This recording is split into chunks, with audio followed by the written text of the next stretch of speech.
Isang mapagpalang araw sa ating lahat mga kapatid. Ako muli si Edwin Bernales ng Batch 3 at ngayong araw ay pag-uusapan natin ay ano ang atonement at bakit mo dapat ito malaman. At ang Bible verse natin ay Hebrews chapter 9 verse 22. At bago tayo magsimula ay alamin muna natin kung ano nga ba ang kahulugan ng atonement. Ito ay the work of Christ in His life and death toward our salvation. Ito ay ang solusyon ng ating Panginoong Ama na sa pamamagitan ng sakripisyo ni Kristo Jesus ay nagkakaroon tayo ng relasyon sa Ama, sa ating Ama sa langit. Nakita niya na tayo bilang anak o imahe ni Jesus dahil sa sakripisyo na kanyang ginawa. At ayon sa 1 John chapter 4 verse 4 at chapter 4 verse 10, this is the love, not that we love God, but that He loved us and sent His Son as an atoning sacrifice for our sins. Sasabi rito na sa pagmamahal ng ating Panginoong Ama sa ating mundo ay ginamit niyang atoning sacrifice si Kristo upang magkaroon ng kaligtasan ang sino mang mananalig sa Kanya. Sinasabi rin dito na kung wala kang Kristo sa buhay, ay wala ka rin atoning sacrifice at hindi ka nakikita ng Ama si May ni Jesus pagkus sa isang taong nalulunod na sa mga makasalanan. Kung kaya si Kristo ang daan patungo sa ating Ama. At ang nilalaman naman ng ating Bible verse na Hebrews chapter 9 verse 22 ay, indeed, under the law, almost everything is purified with blood, and without the shedding of blood, there is no forgiveness. Sinasabi sa verse na ito na kapag wala tayong Kristo sa buhay, ay wala tayong kapatawaran sa mga ating kasalanan. Wala tayong kaligtasan, dahil ang kaligtasan at kapatawaran ay ang pagsuko at pagtanggap ng Kristo Jesus ng kanyang bahid, ng kanyang dugo sa krus ng Kalbaryo, kung kaya tayo ay papatawad ng ating Ama sa langit, may kakaroon ng kaligtasan. At para naman sa ating unang teaching ay atonement unites God's love and justice. Sinasabi sa teaching nito ay dahil sa pagmamahal ng ating Panginoon ay sinakripisyo niya ang kanyang nag-iisang anak na si Kristo at bilang isang hustisya sa ating mga kasalanan ng sanlibutan.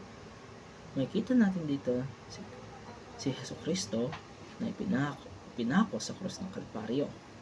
Dalawa ay atonement is penal substitution. Sasabi rito na ang atonement ay ang kapalit sa ating mga kasalanan, kung kaya tayo dapat ang pinarusahan o yung pinako sa krus, hindi si Kristo. Ngunit dahil si Kristo ay ang atoning sacrifice ng Panginoon, ay siya ang ipinako sa krus ng Kalbaryo.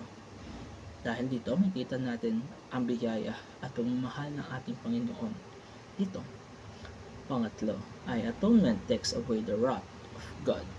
Sasabi rito ay ang atonement ay tinatanggal o inaalis nito ang galit sa atin ng Panginoon. Nung tayo ay walang Kristo sa ating buhay, nakita niya na lamang tayo bilang mga nilalang na puno ng kasalanan at kasamaan. Kung kaya ay dahil sa atoning sacrifice ni si Kristo, Jesus, ay nawala ito at nakita na tayo na ating bilang anak o mula sa imahe ni Hesus Kristo. Dahil nung mula pa tayong Kristo sa buhay, tayo ay nalululong sa mga kasalanan at nandoon pa yung galit ng ating Panginoong Ama sa atin.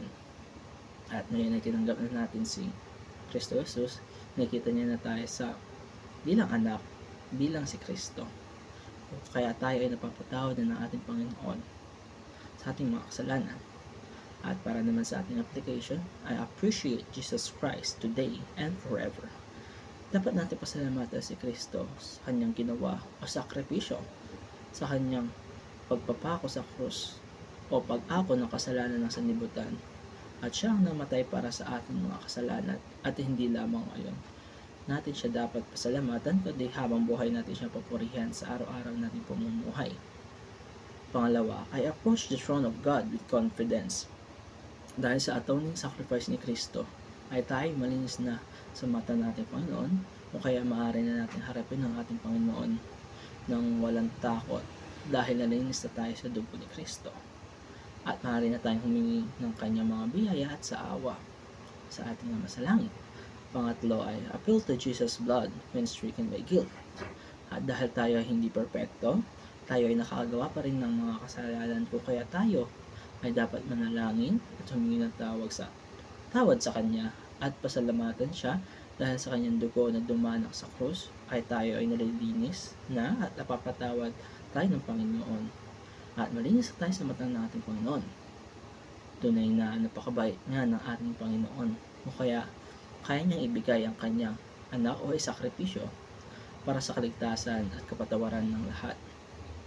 At mga kapatid, dito na nagtatapos ang aking daily devotion. Ako muli si Adrian Bernales at maraming salamat sa panonood.